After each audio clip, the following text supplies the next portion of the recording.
주일을 다른 말로 꽃주일이라고 부릅니다. 어린이들이야말로 하나님의 선물이고 우리 집의 꽃이고 우리 교회의 꽃이고 우리 사회와 나라의 꽃입니다. 만약에 이 지구상에 꽃이 한 송이도 없는 지구를 한번 생각해 보십시오. 얼마나 삭막하고 살기가 힘들겠습니까? 우리 가정에 어린아이들의 웃음소리가 그친다면 그 가정에 무슨 미래가 있고 희망이 있겠습니까?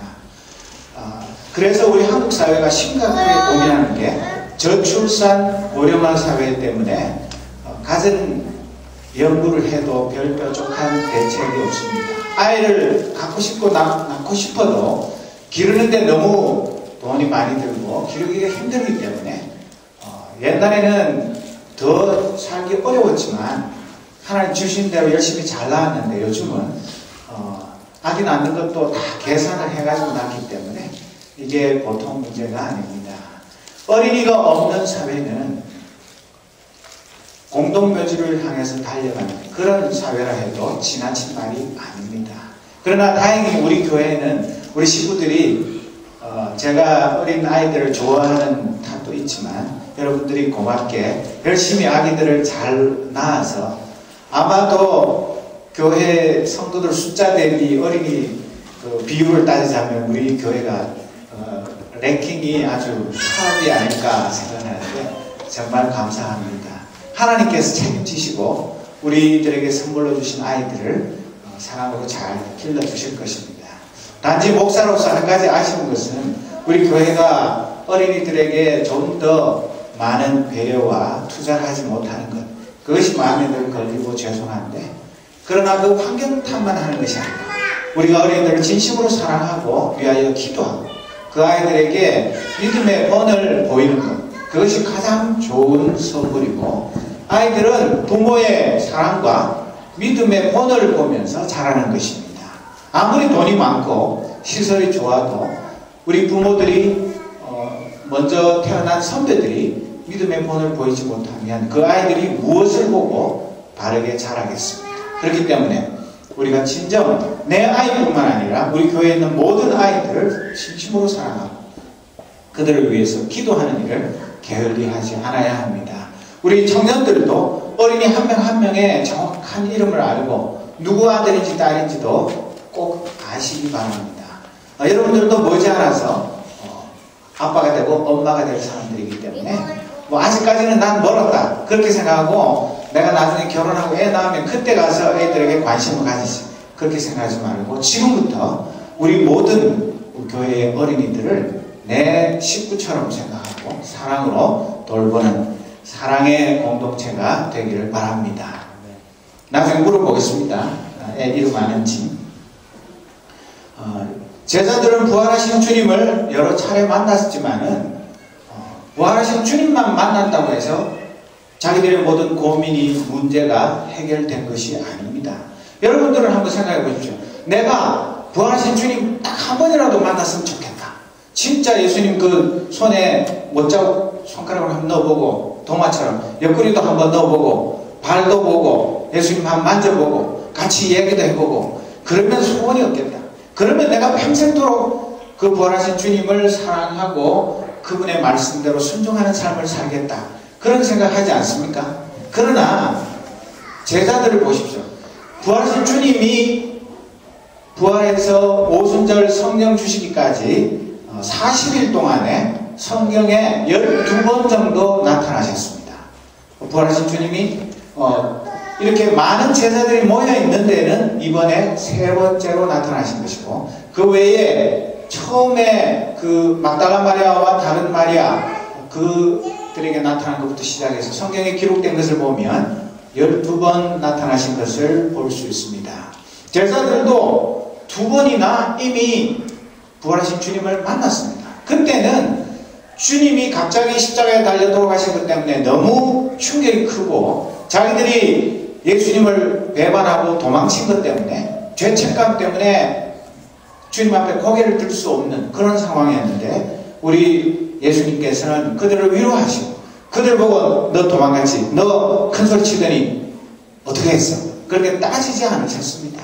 아무 그런 게 대해서 이런 방구도 하지 않고 그들의 고통스러운 마음, 안타까운 마음을 다 아시고 위로해 주시고 용기를 불어 넣으셨습니다. 우리 주님은 이제 이 세상을 떠나서 하나님 아버지의 왕국에 그 우편 보좌에 앉으실 날이 머지 않았는데도 절대로 서둘지 않았습니다. 우리의 마음은 늘 급할 때가 많습니다. 아이들도 빨리 컸으면 좋겠고 공부도 잘했으면 좋겠고 뭐든지 다 잘했으면 좋겠고 김연아가 금메달을 땄으면 좋았는데 금메달을 따서 섭섭하고 뭐든지 1등 뭐 빨리 잘하는 거 그런 것을 애타게 바라지만 그러나 다 순서가 있고 단계가 있는 것입니다. 꼭 1등은 아니어도 괜찮은 것입니다. 그렇기 때문에 우리 주님은 떠날 날이 얼마 남지 않았고 이 제자들에게 교회를 세우는 이 귀중한 사명을 다시 맡겨야 하는데도 절대로 서둘지 않으셨습니다. 이 제자들이 갈릴리에 가서 내가 먼저 가서 기다리겠다. 너희들도 갈릴리로 와라. 그랬으면 어떻게 해야 됩니까? 갈릴리에 가서 뭘 해야 됩니까? 예수님이 언제 나타나시더라도 기쁨으로 영접할 수 있는 준비를 해야 되는데 그러니까 예수님이 짠 안 나타나시니까 이 제자들이 뭘 했습니까? 이 어리석은 제자들이 아직도 정신을 못 차리고 베드로가 가만히 생각해보니까 설마 밤중에 예수님이 우리를 만나러 안 오시겠지. 그런데 이 밤을 어떻게 하나 그 생각을 하다가 에라 그러면 밤에 고기나 잡으러 가야 되겠구나. 뭐 시간도 괜찮고 하니까 나 고기 잡으러 갈래. 그렇게 하니까 다른 6명의 친구들도 그 제자들도 너 고기 잡으러 가? 그럼 나도 갈래. 전부 다 따라 나서가지고 4명은 어디에 갔는지 모르지만 성경이 기록 안 되는데 7명의 제자들이 밤중에 갈릴리 호수에 고기 잡으러 다 갔습니다. 얼마나 한심한 친구들입니까? 지금 예수님을 만날 그것을 기다려야 되는데 얼마나 한가하고 할 일이 없으면 밤중에 고기 잡으러 갑니까? 이것은 제자로서 마땅히 할 일이 아닙니다. 그런데 이들은 그냥 팽개치고 에라 머리도 복잡하고 앞으로 어떻게 될지도 모르고 마음도 뒤숭숭하고 그러니까 까짓거 뭐 오늘 밤에 고기나 잡아가지고 내일 아침에 요리나 해먹자. 그런 마음 편한 생각으로 고기를 잡으러 간 것입니다. 그런데 이 디베랴 호수라고 기록되어 있는데 이 디베랴 호수는 갈릴리 호수의 로마식 이름입니다. 똑같은 이름인데 디베랴 호수 따로 있고 갈릴리 호수 따로 있는 것이 아니라 디베랴 호수가 바로 갈릴리 호수입니다. 그런데 여러분 이 제자들은 예수님과 열심히 3년이 넘도록 전도 훈련 받고 또 귀신도 쫓아내고 병도 고치고 엄청난 많은 일들을 행하다가 갑자기 예수님 돌아가시고 난 다음에 부활하시고 나니까 졸지에 백수가 된 것입니다. 여러분 백수도 5등급인데 여러분 혹시 아십니까? 백수의 5등급 1등급이 1년차는 뭐냐? 권사입니다. 우리 김권사님 얘기 아닙니다. 권한이 없이 사는 사람이 권사입니다. 백수 2년차는 집사입니다. 뭔지 아십니까? 직장만 사랑하다가 직장에서 쫓겨나가지고 집을 사랑하게 된 사람이 집사입니다. 3년차는 장로입니다. 장로는 뭘까요? 자기가 노는 사람이 장로입니다. 백수 4년차는 전도사입니다. 전도사는 전혀 도움이 안 되는 사람입니다. 하나 더 있습니다. 5년차는 목사입니다. 목사는 뭘까요? 목적 없이 사는 사람. 5년 놀다 보니까 이제 뭐하고 살아야 되는지 모르는 그런 사람이 백수 5년차라고 합니다. 그런데 제자들은 다행히 1년차도 아니고 백수 된 지 며칠 안 됐는데도 정신을 못 차리고 뭘 해야 좋을지 분간을 못하고 밤중에 고기 잡으러 간 것입니다. 여러분 과연 고기가 잘 잡히겠습니까? 잘 잡혀서 되겠습니까? 고기도 체면이 있고 염치가 있지 이 한심한 제자들에게 왜 잡히겠습니까? 제자들은 설마 자기들이 그 갈릴리 호수에서 컸고 그 갈릴리 호수 저 밑바닥까지 소금 보듯이 잘한다고 자신만만하게 가면 그냥 실컷 잡을 것이다 그렇게 생각하고 그물을 던졌는데 원래 고기는 밤에 잡는 것이거든요. 낮에는 물이 맑아서 갈릴리 호수에 고기들이 안 잡힙니다. 밤에 그물을 던져서 잡는데 웬걸 밤새도록 그물을 던졌는데 단 한 마리도 잡지 못했습니다. 이것은 예수님 없이 자기 마음대로 사는 제자들은 결국은 헛수고만 하게 되는 것, 그것을 우리에게 너무나도 잘 보여주는 것입니다. 여러분, 이 7명의 제자들이 밤새도록 그물을 던지면서 뭘 했겠습니까? 예수님이 처음에 자기들 갈릴리 호숫가에서 고기 잡고 있는데 그때도 헛고생 실컷 하고 밤새도록 한 마리도 못 잡았는데 난데없이 예수님이 나타나셔서 어떻게 하셨습니까? 그 예수님이 배 오른편에 그물을 던져라, 그렇게 이야기를 했을 때 베드로가 뭐라고 대답했습니까? 내가 밤새도록 헛수고했지만 그러나 말씀에 의지해서 배 오른편에 그물을 던지겠습니다. 그렇게 해서 던졌을 때 어떤 결과가 났습니까? 배 2대가 그 그물을 다 건져 올릴 수 없을 정도로 많은 고기가 잡혔습니다. 그때 베드로가 뭐라고 고백했습니까? 주님, 나는 죄인입니다. 내 곁을 떠나주십시오. 왜? 고기 많이 잡혔는데 갑자기 죄인이라는 말이 웬 말입니까?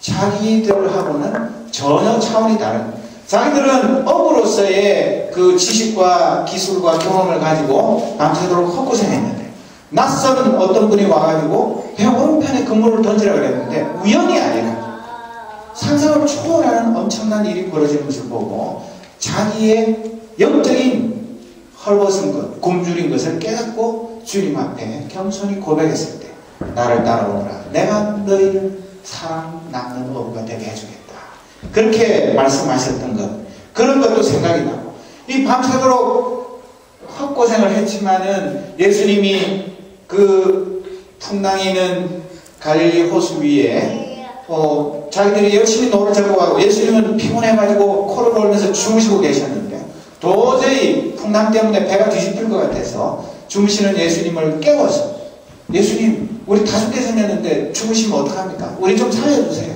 그렇게 말했을 때 예수님이 일어나서 파도와 풍랑을 꾸짖으니까 잠잠해서 가지고, 아, 정말 이분은 하나님의 아들이시구나, 그런 경험도 해요.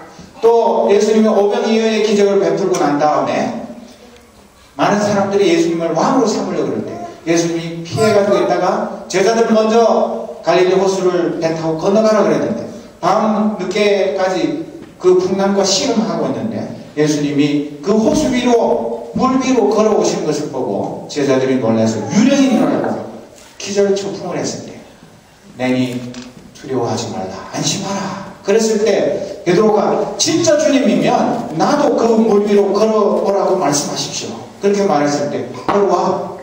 그러니까 베드로가 겁도 없이 그 물 위를 걸어가다가 자기가 풍랑을 보고 놀라서 물에 빠질 때 주님이 건져주셨더니 지나간 3년여 동안에 있었던 수많은 일들이 주마등처럼 스쳐 지나가면서 그때 참 그런 일이 있었지, 그때 내가 물에 빠져 죽을 뻔했는데 우리 주님이 건져주셨지, 그런 많은 이야기들을 나누면서 지난 날들을 추억하며, 그러면 우리는 앞으로 어떻게 되는 거예요? 우리 주님 하늘나라에 가시면 우리끼리 도대체 뭘 하고 살아야 되는 건지 그런 많은 이야기들을 나누었을 것입니다.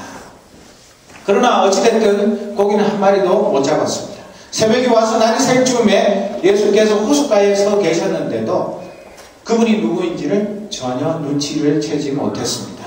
그랬을 때 이 제자들은 예수님이 부활하시고 난 다음에도 만나고도 눈치를 못 챈 적이 한두 번이 아닙니다. 여러분, 제일 먼저 예수님을 만났던 막달라 마리아와 다른 여인들이 예수님이 앞에 나타나셨는데도 누군 줄 알았다고 그랬죠? 동산치기인 줄 알고, 우리 예수님 시체 어디 갔는지 아시면 좀 얘기 좀 해주세요, 그렇게 이야기할 때 마리아야, 우리 주님이 사랑으로 부르셨을 때 우리 주님이시구나, 그때서 눈치를 채고 예수님 무릎에 꿇고 경배를 드렸던 그런 적도 있고, 엠마오로 가는 두 제자가 예수님이 나타나셔서 둘이 얘기하면서 가는데 중간에 끼어가지고 실컷 얘기를 하고 먼 길을 가서 어느 연습 같은 데 들어가가지고 같이 저녁을 먹으면서 예수님이 떡을 떼서 축복 기도를 하고 떼주셨을 때, 그때야 이분이 부활하신 예수님이구나. 그때서 깨닫기도 했고, 오늘 이 제자들도 분명히 예수님이 갈릴리에서 내가 먼저 너희들을 기다리고 있겠다 그렇게 말씀하셨는데도 그 호숫가에 새벽에 나타나신 주님을 보고도 깨닫지를 못했습니다. 여러분, 우리도 제자들만 의식한 게 아니라 우리 일상생활 가운데 우리 주님이 내 눈앞에, 내 곁에, 나의 이웃으로, 나의 친척으로, 아니면 나그네로 나타나셔도 우리의 영의 눈이 어두우면 그분이 예수님인지 알아보지 못할 경우가 얼마든지 있을 수 있습니다. 나중에 지나고 나면 그때 그분이 예수님이셨구나, 그런 것을 알게 될 것입니다. 그런데 이 예수님이 제자들이 밤새도록 헛고생한 것을 뻔히 아시면서 뭐라고 말씀했습니까? 친구들아, 그래 뭘 좀 잡았니? 못 잡았지? 그렇게 물어보십니다. 부정의문문으로 물으셨습니다. 그러니까 우리말로는 예지만 영어로는 no입니다. 아무것도 못 잡았습니다. 안 그래도 열받아 죽겠는데 왜 물어봅니까? 지금 밤새도록 헛고생했는데 짜증나 죽겠는데 어떤 사람이 나타나가지고 고기 한 마리도 못 잡았지? 그렇게 물어보면 얼마나 속이 상하겠습니까? 그래도 어쩔 수 없이 그렇게 대답했을 때 우리 주님이 그 제자들에게 뭐라고 말씀하셨어요? 꼭 처음에 제자들 부르실 때와 똑같이 배 오른편에 그물을 던져라. 그러면 고기를 잡을 수 있을 것이다. 여러분, 이 갈릴리 호수에서 잔뼈가 굵은 이 어부 출신이고 고기 잡는 거에는 프로페셔널인 제자들이 밤새도록 헛고생하고 피곤하고 지쳐 죽겠는데 한 번 더 그물을 던지는 건 쉬운 일이 아닙니다. 그런데도 이 제자들은 밑자의 본전이다 그런 생각으로 그물을 배 오른편에 던졌을 때 어떤 일이 벌어졌습니다. 이 그물을 끌어올릴 수 없을 정도로 큰 고기들이 가득 잡혔습니다. 성경에 몇 마리 잡혔다고 기록되어 있죠? 153마리. 그거 잘 못 외우시는 분은 모나미 볼펜 보면 모나미 153 이렇게 되어 있습니다. 그게 꼭 153마리 이거 보고 지은 건지 아닌지 모르지만 153마리나 되는 엄청나게 큰 물고기들이 잡혔는데 성경에 뭐라고 기록되어 있죠? 그물이 찢어졌습니까? 찢어지지 않았습니다. 그렇게 많은 고기가 걸렸다면 이 배가 큰 배가 아닙니다. 작은 보트입니다. 그러면 거의 배가 가라앉을 지경이고 그 정도 같으면 그물이 터져서 고기를 다 놓치는 게 정상인데도 그렇게 되지 않았습니다. 여러분, 이것은 무엇을 말하는 것입니까? 예수님 없는 인생, 내 지식과 경험과 나의 모든 것들, 내 인생의 전부, 그것을 가지고 고기를 잡으려고 했던 어리석은 제자들처럼 나만 의지하고 이 세상의 것을 의지하는 인생은 밤새도록 고생해봐야 아무것도 남는 것이 없는 것입니다. 굉장히 출세하고 성공하고 많은 것을 쌓은 것 같은데 돌아보면 꼭 모래를 손으로 쥐면 나중에 어떻게 됩니까? 다 빠져나가고 손에 아무것도 안 남는 것처럼 예수님 없는 인생은 그렇게 허무하고 공허한 인생인 것입니다. 아무리 우리가 생각할 때 여태까지 오른쪽으로 그물을 수십 번 수백 번도 더 던졌는데 아무것도 못 잡았지만 우리 주님이 말씀하시는 대로 순종하면 우리가 상상한 것보다도 훨씬 더 엄청난 일이 일어나는 것, 그것을 우리가 일상생활 가운데 실제로 얼마든지 경험할 수 있는 것입니다. 여러분들 한번 경험해 보십시오. 예수님 말씀대로 순종하면 헛고생일 것 같지만 그대로 해보면 우리의 상상을 초월하는 엄청난 하나님의 능력과 은혜가 우리에게 임하는 것, 그것을 우리는 분명하게 체험할 수 있는 것입니다. 사랑하는 믿음의 식구 여러분, 정말 이 제자들이 밤새도록 헛고생하고 피곤하고 지쳐서 이제는 아이고 이거 고기는커녕 고기 구경도 못하고 야 피곤해 죽겠네, 얼른 들어가서 자야지, 그렇게 생각하던 제자들에게 우리 주님이 나타나셔서 얘 이놈들아, 왜 내가 나를 기다리라 그랬지? 쓸데없이 밤새도록 고기 잡으라 그랬냐? 그렇게 나무라지 아니하시고 우리 주님은 뭘 준비를 하셨습니까? 그 호숫가에 아침 식탁을 준비를 하셨습니다. 숯불을 피워놓고 그 위에 절인 고기를 굽고 계시고 옆에 빵도 마련해 놓으셨습니다. 여러분, 이 제자들은 그 그물에 수많은 고기가 잡힌 것을 보면서 자기들 처음 예수님이 부르셨을 때 그때의 생각이 저절로 떠올랐을 것입니다. 그리고 베드로는 그 숯불을 볼 때에 가슴이 뜨끔했을 것입니다. 왜? 예수님 로마 군인들에게 체포당하시고 대제사장 안나스의 집에 끌려갔을 때 몰래 그 안에 들어가서 추운 밤이기 때문에 숯불을 펴놓고 거기 사람들이 불을 쬐고 있는데 어떤 여종이 너도 예수당이지 그렇게 물었을 때 무슨 말씀을 그렇게 3번이나 부인했던 그 생각이 나서 얼마나 가슴이 철렁했겠습니까? 거기에다가 또 이 예수님께서 물고기와 빵을 준비해 놓은 것을 보면 오병이어의 기적을 베푸시던 그 주님의 사랑의 나눔과 섬김, 그것도 생각이 나습니다. 또 마지막 만찬을 할 때에 그 주님께서 미리 모든 것들을 다 준비해 놓으셨다가 이 빵을 받아라. 이 빵은 내가 너를 위해서 주는 내 살이다. 이 잔을 받아라. 이 잔은 내가 너를 위해서 주는 내 피다. 그렇게 말씀하시던 최후의 만찬이 생각이 났을 것입니다. 여러분, 그 갈릴리 호숫가에 있었던 아침 식사는 얼마나 소박한 식사입니까? 겨우 물고기 몇 마리에다가 빵, 그밖에 없는 식사였지만 이 세상에 그보다 더 의미 있고 소중하고 우리를 위로하고 힘을 주는 그런 식탁이 어디에 있겠습니까? 제자들은 이 주님의 사랑과 용서, 화해 이런 모든 것들이 담겨있는 이 아침 식사에 초대받았을 때 감격의 눈물을 흘렸을 것입니다. 거기에다가 그냥 주님이 차려놓은 것 그대로만 받는 것이 아니라 방금 잡은 물고기도 좀 가져오너라. 그래서 이제 막 살아서 몸부림치는 그 물고기도 가져와서 같이 아침 식사를 나누는 그 장면을 생각해 보십시오.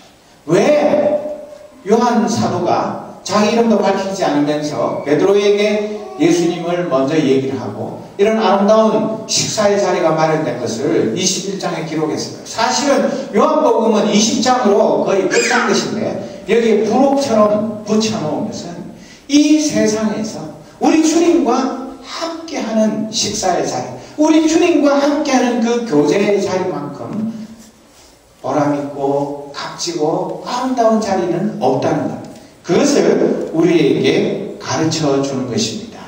여러분, 정말 우리가 이 세상 살면서 우리는 생각할 때 보십시오. 이 어리석은 제자들보다 우리는 가방끈도 깁니다. 우리는 훨씬 공부도 많이 하고 더 똑똑합니다. 더 잘났습니다. 가진 것도 많습니다. 뭐 세상에 별로 빠지지 않고 부러울 것 없는 사람들입니다. 우리가 생각할 때는 그 7명의 멍청한 제자들보다 우리는 훨씬 더 똑똑한 사람들입니다. 그런데도 과연 우리의 삶이 우리 주님과 깊은 영적인 교제를 나누면서 사는 그런 삶입니까? 여러분, 요즘 젊은 세대들은 스마트폰 손에서 잘 때도 손에 잡고 자는 사람이 있을 것입니다. 예배 시간에도 스마트폰을 그냥 끼고 정신을 못 차리는, 왜? 혹시라도 친구나 애인이나 누가 뭐 연락하는데 빨리 답장 안 하면 내가 욕 얻어먹을까봐, 미움을 받을까봐 불안해가지고 이 연결 안 되는 거에 대한 공포, 불안 이런 것 때문에 그저 차갑게나 그냥 아마 목욕탕 갈 때도 비닐봉투에 넣어가지고 들고 들어가지 않을까, 사우나탕 들어가면서도 들고 들어갈 것 같은 그런 생각이 드는데, 그렇게 이 세상과 친구와 그 커뮤니케이션 하는 일에는 온갖 정성을 다 들이고 신경을 바짝 곤두세우고 있습니다. 우리의 삶 속에서 예수님과 내가 떨어지지 않고 언제나 예수님의 음성에 귀를 기울이면서 주님이 나에게 뭐라고 말씀하십니까? 주님의 뜻이 무엇인가? 그것을 찾기 위해서 내가 얼마나 긴장하고 그 연결의 끈을 놓지 않기 위해서 애쓰고 있는지를 살펴보십시오. 아마 이 상태로 가면 우리 교회도 저 앞에다가 들어오면서 스마트폰 보관소를 따로 만들어야 될지도 모릅니다. 왜냐하면 예배 시간에조차도 딴 데 정신을 팔고 있습니다. 예배 시간에도, 대통령도 예배 시간에는 스마트폰 꺼놓고 있는데 문자 오고 전화 오면 밖에 나가서 전화 받아야 직성이 풀립니다. 이렇게 해서는 되는 것이 아닙니다. 사랑하는 믿음의 식구 여러분, 무슨 얘기를 하나 할까요? 베드로가 예수님 배신하고 난 다음에 예수님 하신 말씀대로 닭이 울기 전에 3번 부인을 했습니다. 그래가지고 그 배신하고 난 다음에 밖에 나가서 심히 통곡했다고 그랬죠. 그래가지고 너무 마음이 아파서 몸이 아파서 몸져 누웠습니다. 그런데 한의사가 와가지고 진맥을 해보더니 이 병은 아주 특효약이 있는데 삼계탕을 해 먹으면 낫겠습니다. 그렇게 말해서 베드로가 삼계탕을 해 먹었습니다. 그랬더니 금방 살을 털고 일어났습니다. 사람들이 놀라서 그 용한 한의사에게 이유를 물었습니다. 아니 도대체 어떻게 당신은 한 번에 그냥 한 방에 낫게 했습니까? 그렇게 물었을 때 그 한의사가 뭐라고 대답했냐면, 베드로가 주님을 부인한 죄책감이 새벽마다 다 볼 때마다 그냥 마음이 괴로워가지고 미치겠습니까? 그냥 그 닭 때문에 몸과 영혼이 스트레스를 너무 많이 받아가지고 병이 들었기 때문에 그놈의 닭을 그냥 딱 잡아가지고 삼계탕을 해먹고 난 다음부터는 이제부터는 내가 닭이 울든지 말든지 상관없다. 그래서 그 병이 나았다는 그런 우스개가 있습니다. 사랑하는 믿음의 식구 여러분, 정말 우리가 이 세상 살면서 누구랑 어떤 것과 밀접한 관계를 맺고 누구와 페이스북을 하면서 살아야 되겠습니까? 친구하고 그냥 시시콜콜한 온갖 것 다 그저 그냥 4분의 8초까지 몇 초를 이렇게 돌아서 온 지구 6억 5천만 명이 페이스북을 한다 그러지만, 그렇게 하는 것도 필요하지만 그것보다도 우리 주님과 내가 깊은 영적인 교제를 갖지 못하면 우리는 영적인 맹인이 되어서 어디로 가야 할지 무엇을 해야 할지 알지 못하고 이리저리 헤매는 이 제자들과 같이 밤새도록 고기 잡으러 나갔다 헛고생만 하는 그런 한심한 인생이 될 것입니다. 진짜 우리가 일주일 내내 이 세상 살면서 여러분 아무리 바빠도 아무리 시험 기간이라도 다 문자하고 페이스북하고 할 건 하잖아요. 그러면서 우리 주님과 교제하는 것은 바빠서 못하는데 시간이 없다. 성경책 한 장도 읽을 시간이 없고 기도 5분 할 시간이 없다면 우리 주님이 얼마나 섭섭하시겠습니까?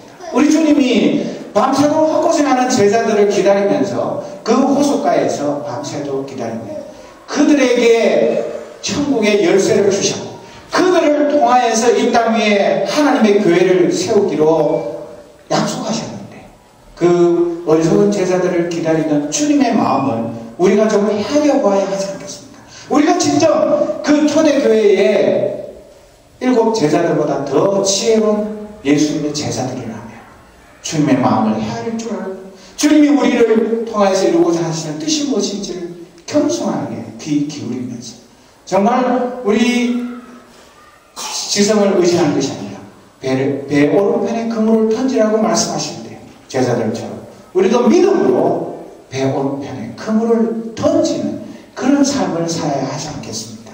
여러분, 지금 여러분들에게는 이 세상에 지식이 부족한 것이 아닙니다. 이 세상의 것 어떤 게 부족해서 예수님을 잘못 섬기는 것이 아니라 우리가 주님 앞에 겸손하게 기도하는 시간이 적기 때문에 우리가 하나님의 말씀을 깊이 그저 형식적으로 몇 장 읽었는지 보고하기 위해서가 아니라 주님의 말씀이 꿀보다 솜이 꿀보다 더 달아서 이 말씀을 읽으면서 시간 가는 줄 모르는 그런 주님과의 깊은 영적인 교제를 나누지 않기 때문에 우리가 주님의 그 능력을 체험하지 못하고 우리가 주님의 제자로서 이 땅 위에서 힘있게 주님의 영광을 나타내면서 살아가지 못하는 것입니다.